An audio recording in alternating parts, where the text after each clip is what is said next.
Bismillah walhamdulillah wala haula wala quwata illa billah. Allahumma anfa'na bima 'allamtana wa 'allimna ma yanfa'una wa zidna ilma.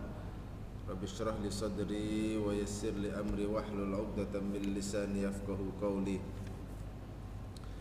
Bapak Ibu jamaah salat subuh yang dimuliakan Allah, alhamdulillah kita bersyukur kepada Allah Subhanahu wa taala diberi nikmat untuk cinta terhadap amal-amal yang mendatangkan cinta Allah Subhanahu wa taala. Di antaranya adalah menunaikan kewajiban-kewajiban Allah.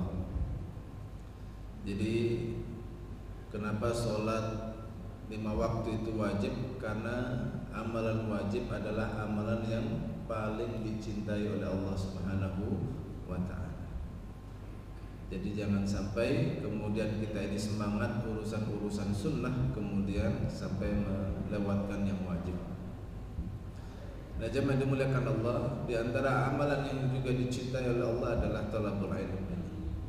Sampai-sampai orang-orang yang menuntut ilmu, Allah Subhanahu wa taala berikan kemudahan bagi mereka jalan menuju surga. Karena itu marilah kita jadikan kesempatan-kesempatan ini sebagai bentuk rasa syukur kita kepada Allah Subhanahu wa taala, juga dalam rangka mendekatkan diri kita kepada Allah. Jemaah yang dimuliakan Allah, pagi ini adalah awal kita membahas kitab Bulughul Maram karya Ibnu Hajar Al-Asqalani, yang mana ini merupakan kitab hukum.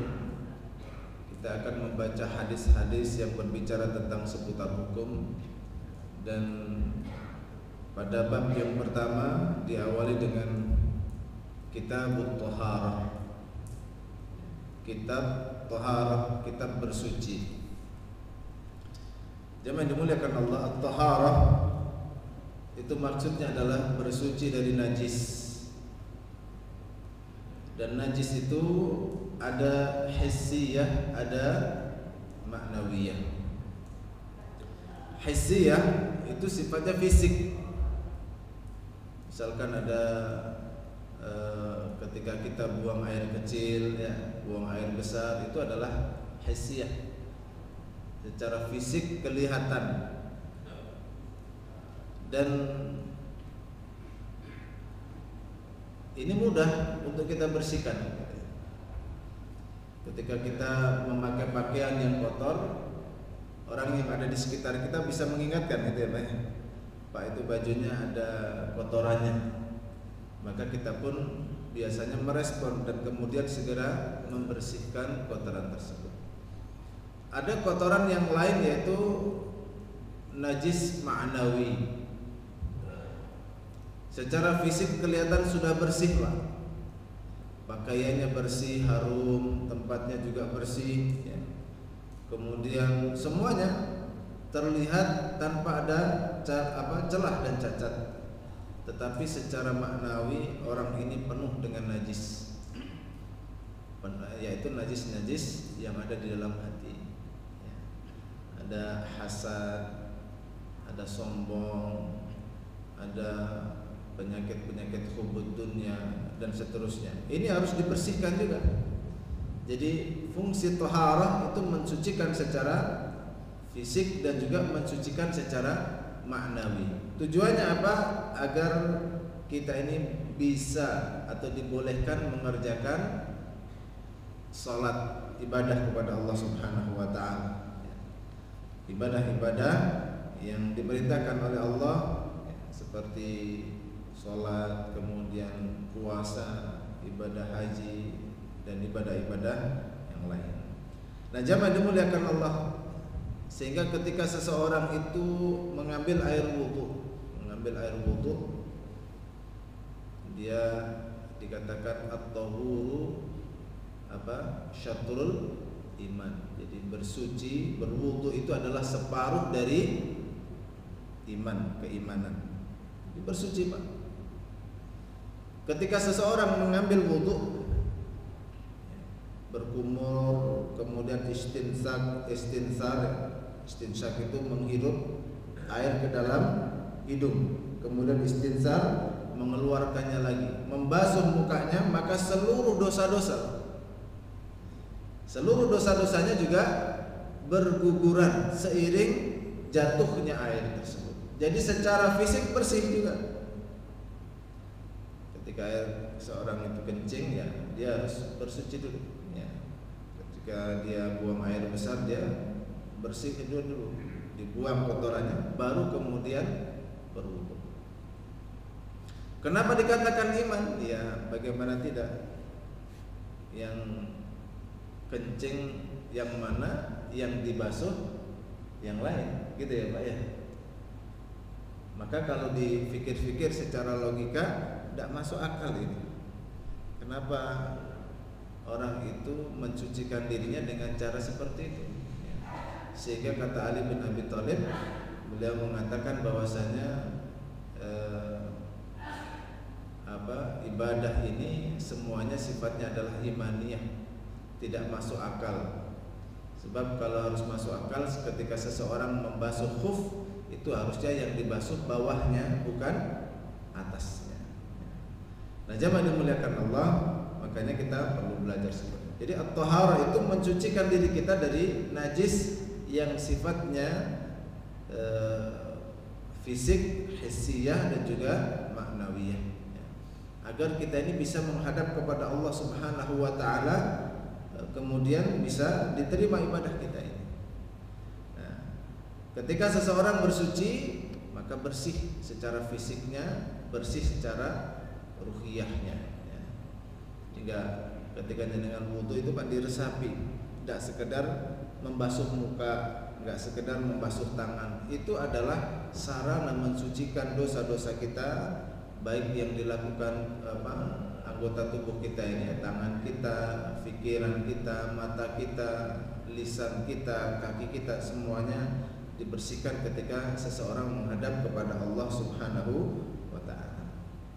Jadi sebagaimana Rasulullah sallallahu alaihi wasallam ketika beliau hendak melakukan Isra dan Mi'raj, itu dada beliau dibedah, ya. Hatinya dibersihkan dengan air Zam-Zam, penyakit-penyakit hatinya disucikan oleh malaikat, kemudian barulah menghadap Allah Subhanahu wa taala. Jadi dengan kalau sholat kok masih sering bawa penyakit hatinya itu, ya, najis dalam hatinya, itu sholatnya nggak tahu bisa tembus atau tidak. Maka harus belajar betul kita ini sedang menghadap Allah. Allahu Akbar, ya. Kita ini kecil, ilmu kita ini kecil, pengalaman kita ini kecil. Semua yang besar hanyalah Allah Subhanahu wa taala. Tidak ada yang boleh disombongkan dalam diri kita ini ketika kita menghadap Allah Subhanahu wa taala.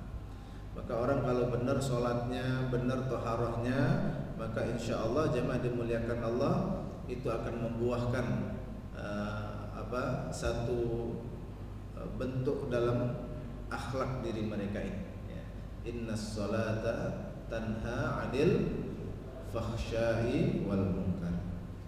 Nah, jamaah dimuliakan Allah, jadi at-taharah ini bentuk di antara perhatian Islam kepada kita ini kaum muslimin terhadap kebersihan dan kesucian. Ini sampai para ulama meletakkan semua pembahasan fikih yang pertama adalah babut taharah, bab bersuci, kebersihan dan kesucian. Dan Islam sangat perhatian terhadap hal ini. Ya, Islam sangat perhatian terhadap bab ini. Nah, apa di antara hikmah taharah itu? Nah, jemaah dimuliakan Allah, bagi kita kaum muslimin, taharah ini tidak hanya sekedar ritual untuk bersih-bersih saja, ya. Tapi ada hikmah yang sangat besar. Di antaranya adalah menjaga kebersihan dan kesehatan itu sendiri, ya. Menjaga kebersihan dan kesehatan. Dulu sebelum Islam datang, Pak, orang tidak mengenal kebersihan, ya. Orang tidak mengenal kebersihan. Dalam Islam nanti kita diajari bagaimana seseorang itu diperintahkan untuk senantiasa menjaga kebersihan dan kesucian. Kalau tidak ada air, maka ada istilahnya apa? Istinja. Tetap harus dengan bersih. Istinja pun juga ada aturan-aturannya, Pak. Tidak sekedar dibersihkan begitu saja. Dan memang alat kebersihan yang paling efektif itu adalah air. Ya. Air ini luar biasa. Dan Islam memberikan anjuran tersebut. Sebagaimana firman Allah, "Innallaha yuhibbut tawwabina wa yuhibbul mutatahhirin." Allah itu sangat cinta, subhanallah. Cinta kepada siapa? At-tawwabin, orang yang salah kemudian mau mengakui kesalahannya dan bertaubat.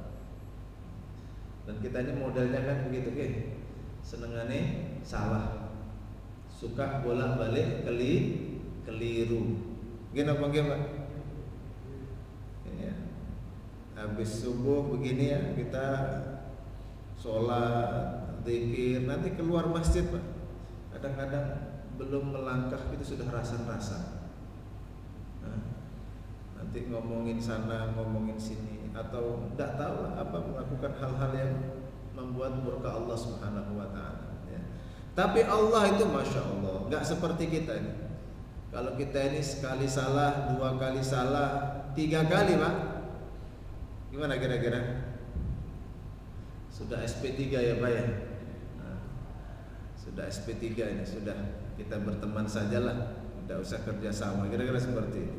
Tapi Allah subhanallah Ar-Rahman Ar-Rahim, Allah itu zat yang maha kasih, maha sayang. Allah Al-Ghafur, Allah At-Tawwab, Allah maha menutupi, Pak. Ya Allah, dengan bolak-balik salah masih ditutupi aibnya oleh Allah. Coba kalau dibongkar aibnya semuanya ini, malu kita bertemu dengan sahabat kita ini. Tapi Allah Subhanahu wa taala Al-Ghafar, ya, Allah tutup aib-aib kita, dosa-dosa kita ditutup oleh Allah Subhanahu wa taala. Jadi dengan bersuci ini, pertama adalah tadi at-tawwab wa yuhibbul mutatahhirin, menjaga kebersihan dan kesehatan. Jadi orang berwudu itu selain bersih dirinya, dia juga akan sehat, ya nggak Pak? Ya, kita ini tiap hari menghirup udara, maka keluar masuk debu banyak, ini virus-virus masuk juga banyak.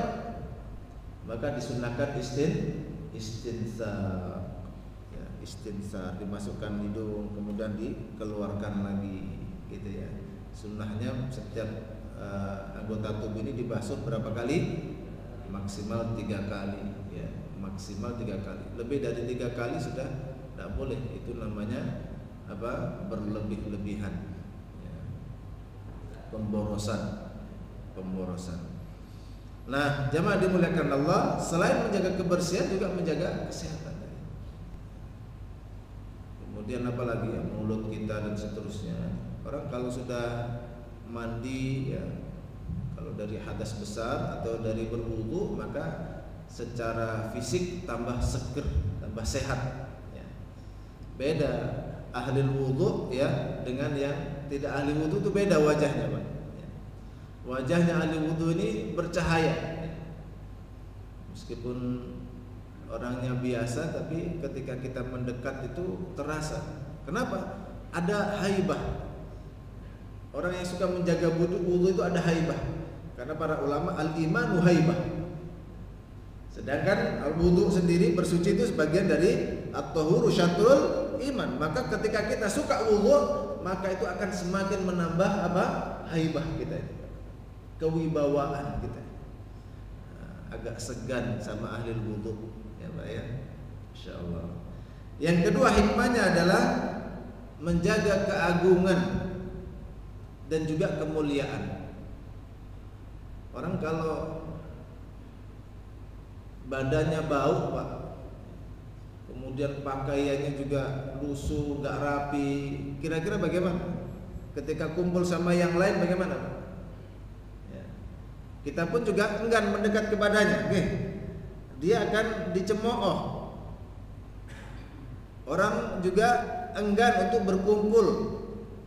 Lama-lama juga pusing, apalagi ruangnya ber-AC, Pak. Halo, ya. Makanya Nabi itu cinta terhadap apa? Bersiwak, dan juga cinta kepada at-tatayyub, apa? Memakai minyak wangi. Dekat sama Nabi itu harum. Maka bagaimana ini juga kita contoh, kita teladani akhlak Rasulullah sallallahu alaihi wasallam, ya. Rapi, bersih. Jangan sampai kita ini masuk ke dalam masjid bau badannya, Pak. Badan kita bau. Makanya ada larangan-larangan orang yang habis makan bawang gitu ya, atau makan pete langsung masuk ke masjid, itu malaikat tidak mau, enggan mendekat. Jangankan malaikat, kita aja nggak betah itu, Pak, ya. Jadi bau badan, jangan yang bau badan sebaiknya mandi dulu dah, ya, daripada mengganggu yang lain. Orang tidak suka, malaikat juga enggan. Ini saya nggak nyindir yang kebetulan badannya agak bau, ya Pak, ya. Sekarang ini kan banyak fasilitas untuk menutupi bau badan. Sebenarnya kita ini semuanya bau badannya, gitu apa enggak, Pak? Yang harum itu apa? Sabunnya. Yang harum itu parfumnya. Coba jangan enggak usah pakai parfum, enggak usah pakai sabun, ya, seminggu bau apa kira-kira? Bau tanah, ya. Ya itu aslinya kita, Pak. Jadi yang harum itu apa? Ya parfum kita, bukan diri kita. Jadi jamaah dimuliakan Allah, semakin orang itu bersih, ya, dia menjaga keindahan dirinya, maka dia akan semakin dimuliakan dan diagungkan oleh manusia. Tapi kalau dia ini tidak bisa menjaga kebersihan dirinya, maka dia akan dicemooh dan dijauhi orang lain. Dan kaum muslimin, umat Islam ini, agama kita ini, masya Allah, ya, agama yang sangat memperhatikan kemuliaan. Jadi jangan nanti beralasan, ya ini kan zuhud Ustaz ini, ya, zuhud, pakaiannya lusuh, ya. Kalau pakaian cuma satu atau dua, ya dijaga, Pak, kebersihannya, ya, disetrika, dicuci, begitu ya. Jangan sampai kita umat Islam ini kelihatan kumel, gitu ya. Nabi tidak suka yang seperti itu. Innallaha jamilun yuhibbul jamal. Allah itu indah dan suka yang indah, suka yang baik-baik. Nah, kalau sekarang ini masya Allah model baju sudah beragam, sarung juga gitu, modelnya macam-macam, ya. Jadi beragam semuanya, songkoknya macam-macamnya, gak ada yang sama, kecuali adik-adik kita ini ya, berseragam jubah putih semua ini. Jubahnya juga model-model, ada yang kancingnya miring, kotak, bulat, macam-macam lah ya, begitu. Nah, jamaah dimuliakan Allah, dijaga. Yang penting apa? Bersih dan rapi. Ini bentuk diantara apa? Perhatian agama ini. Kemudian hikmah berikutnya adalah kebersihan itu bagian dari fitrah. Dan agama kita ini juga agama yang fitrah. Siapa diantara jenengan meskipun tidak suka mandi gitulah, ya, Pak, Bu, ya, nggak terlalu suka mandi, ada model begitu ya, Pak, ya. Tapi seneng enggak dengan yang kotor-kotor? Suka yang bersih atau yang kotor kita ini? Bersih gitu. Ini masjid mungkin bangunannya sudah bagus, tapi banyak apa? Kotoran burungnya atau macam-macamnya. Nyaman enggak kita nih, Pak? Sholat misalkan karpetnya banyak kotoran cicaknya atau apa, mau sujud segala macam. Risih enggak diri kita nih, Pak? Risih. Kenapa? Karena kebersihan itu adalah fitrah. Dan semua kita ini cinta terhadap yang bersih. Meskipun kita ini bawaannya misalkan tidak terlalu suka mandi, suka yang ya begitu. Tapi kalau didekatkan dengan yang bersih, yang harum, maka kita senang melihat seperti itu. Dan semua syariat kita ini, Pak, itu sesuai dengan fitrah kita. Termasuk taharah ini, termasuk taharah. Puasa juga sesuai dengan fitrah. Masa Ustaz puasa kita ini disuruh berhenti makan, sesuai dengan fitrah nggak itu, Pak? Sesuai dengan fitrah. Supaya apa? Supaya kita ini bisa mengelola dan mengatur pola makan. Betapa banyak di antara kita ini, Pak, yang masih muda sudah cuci darah, sakit-sakitan. Faktornya apa? Makanan. Ngawur cara makannya itu, Pak. Dalam Islam diatur makan itu. Di antaranya dididik kita ini bagaimana mengontrol diri kita terhadap nafsu kepada makanan pada waktu bulan Ramadan. Sehingga ketika orang berpuasa itu sumu tasihu, semakin sehat orang berpuasa itu. Jadi fitrah itu. Kemudian apalagi Pak, sholat ini masya Allah, ya. Meskipun semuanya ini merasa menjadi beban gitu ya, karena belum tahu ilmunya. Padahal kalau sudah tahu Pak, orang sholat ini masya Allah dahsyat. Bahkan Nabi Shallallahu Alaihi Wasallam lama-lama begitu ya, kalau kangen begitu mengatakan kepada Bilal, ya Bilal, wahai Bilal, arihna bis sholat, ajak kita ini rehat dengan sholat. Jadi sholat itu sebagai sarana rekreasi, Pak. Betapa tidak kita ini masalah banyak, problem banyak di rumah, di kantor, di jalan, di masjid, masalah semua. Kira-kira problem-problem kehidupan kita ini bisa selesai dengan uang enggak? Anak, istri kita, keluarga kita, cukup enggak jenengan kasih uang beres semua masalah? Enggak cukup, Pak. Menyelesaikan problem dan masalah kehidupan kita enggak cukup dengan duit. Kita butuh keimanan, butuh pertolongan Allah Subhanahu wa taala. Maka dengan salat kita salat. Idza hazabahul amr, salat. Nabi kalau banyak masalah, maka beliau memperbanyak salat. Maka orang kalau selesai salat itu enteng lagi Pak itu. Kenapa? Ya masalahnya besar tapi dia masih punya Allah yang maha besar. Kemudian Toharoh ini diantara hikmahnya adalah menyiapkan diri kita untuk beribadah kepada Allah Subhanahu wa taala. Ya. Makanya kalau wudu itu diresapi, kita kumur-kumur supaya apa? Dosa, najis mulut kita yang ngomong sembarangan, ngomong yang tidak ada manfaatnya, terus kita produksi dosa-dosa dari lidah kita ini, lisan Pak. Terutama ibu-ibu biasanya, katanya ibu-ibu ini paling sulit menjaga dosa lisan. Udah kalau ngomong udah terus banyak ngomongnya ibu-ibu. Kalau bapak-bapaknya ini terutama dosa mata, ya angel gak nonton sing seger-seger nonton ya Pak meterni ibu blonjo wis Bu sampean blonjo tak anteni ning kene. Itu kira-kira ngapain Pak kalau berhenti itu Pak? Cari pandangan hidup Pak ya, sambil cuci mata begitu ya. Ibu-ibu lebih bisa menahan matanya itu ya, tapi sulit menahan lisannya. Nah ketika kita wudu, kumur-kumur, kita basuh muka kita ini Pak, suci semuanya dibersihkan supaya apa? Kita siap menghadap Allah Subhanahu wa taala, karena kita akan berdialog, berbicara dengan Allah Subhanahu wa taala. Disucikan. Maka ketika kita membaca itu, kita renungi betul mulai dari wudu, kemudian kita ibadah, sholat dan seterusnya itu Pak. Kita ini sedang melakukan mi'raj, ya, naik menghadap Allah Subhanahu wa taala. Maka harus bersih, fisiknya bersih, kemudian apanya Pak? Ruhiyahnya juga bersih.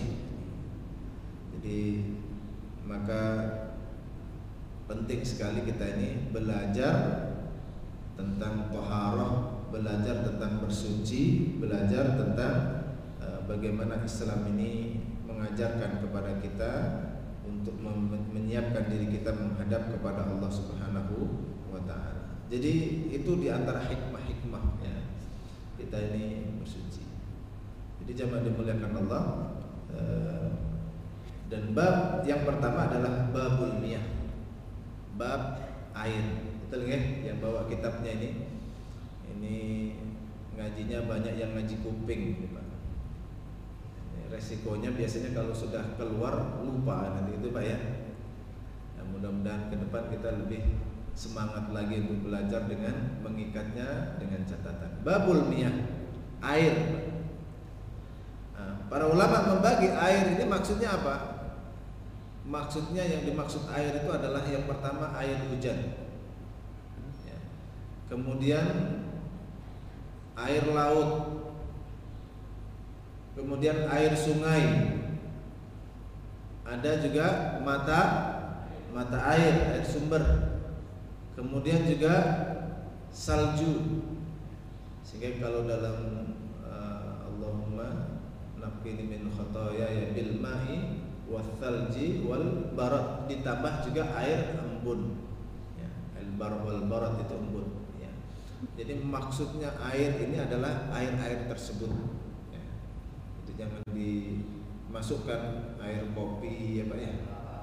Air kelapa, es jus misalkan begitu ya, itu sudah jelas tidak termasuk dalam pembahasan babul miyah. Jadi ketika bicara air ya sudah. Dan kalau diringkas dari air-air tadi itu Pak ya, ada air apa?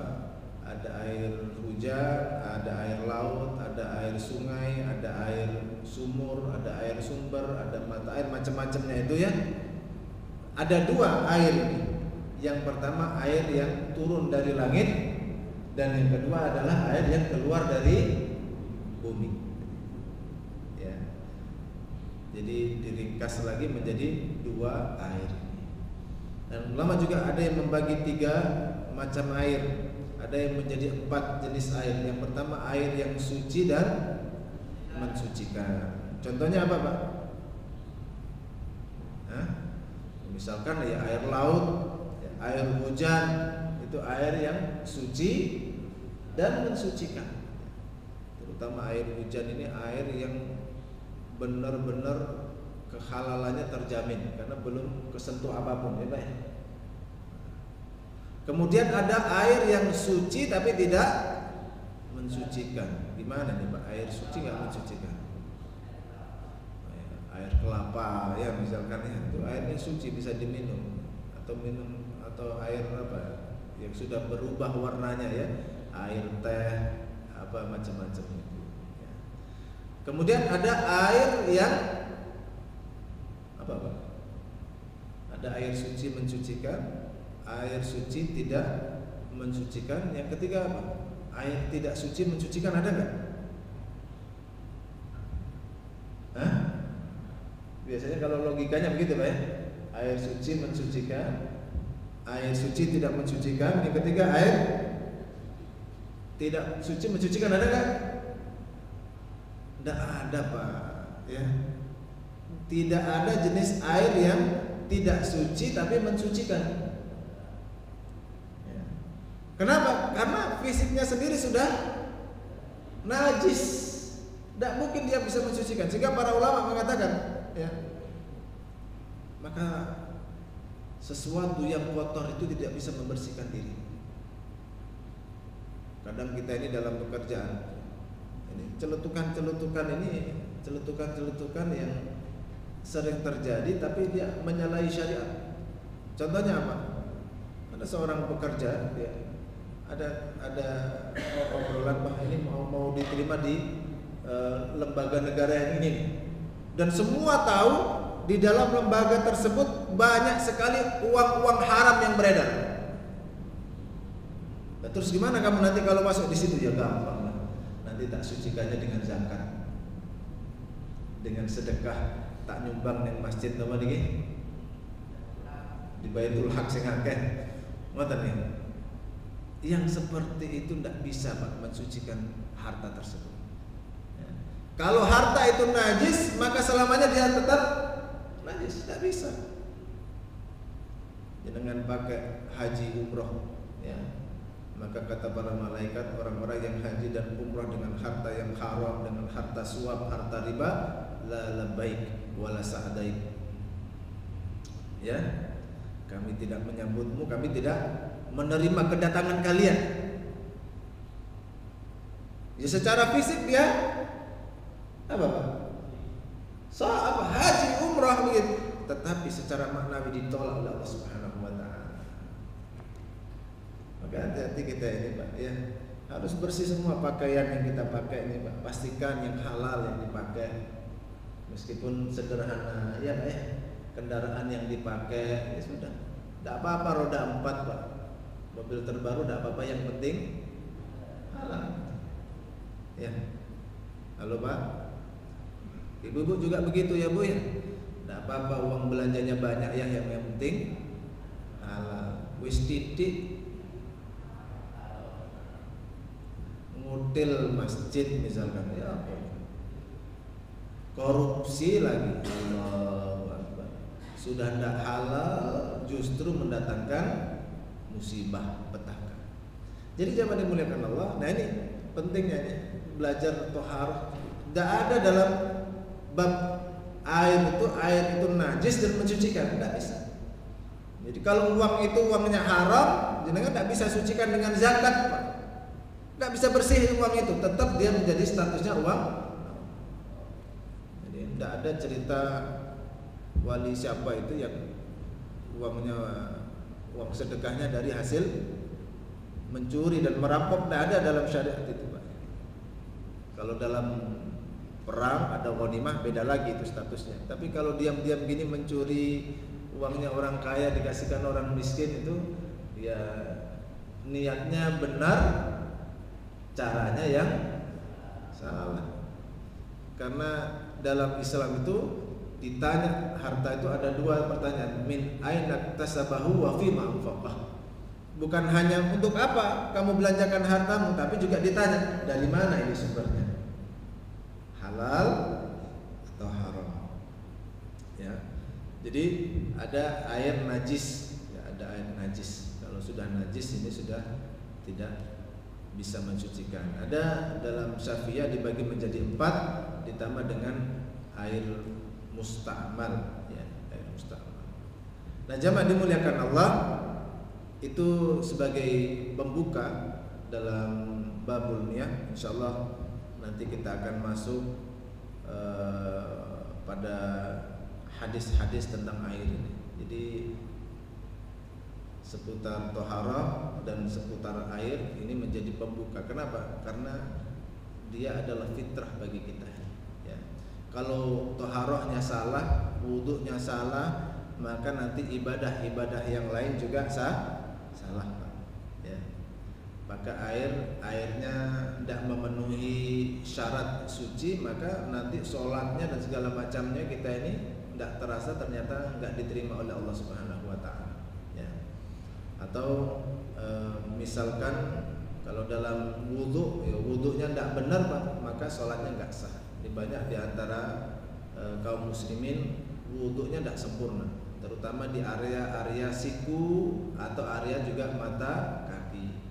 Itu kalau nggak dibasuh, nggak digosok, air tidak masuk ke dalam pori-porinya, nggak sela-selanya, karena biasanya kaki atau siku ini ngapal, ya. Sehingga air kalau nggak dimasukkan dia hanya lewat saja. Nah, ini menjadikan tidak sah wudhunya, nanti juga tidak sah sholatnya. Itu jamaah dimuliakan Allah. Mungkin ada yang ingin didiskusikan sebelum nanti kita masuk pada hadis-hadis dalam babul miyah, bab tentang air ini. Ada yang ingin ditanyakan? Jamaah dimuliakan Allah, silakan.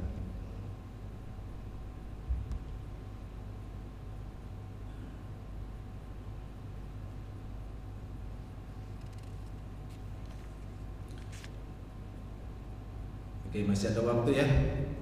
Abah Syaukat sampai jam berapa ini kira-kira? Jam berapa?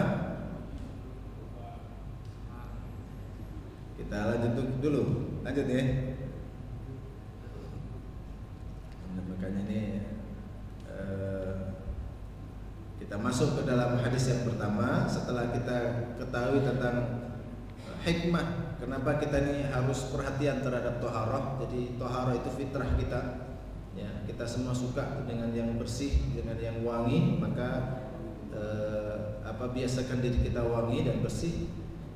Kebersihan dan kesucian itu adalah cara kita mendapatkan kemuliaan. Ya. maka kalau orang itu kotor dan dekil, dia akan dijauhi oleh orang-orang yang ada di sekitarnya.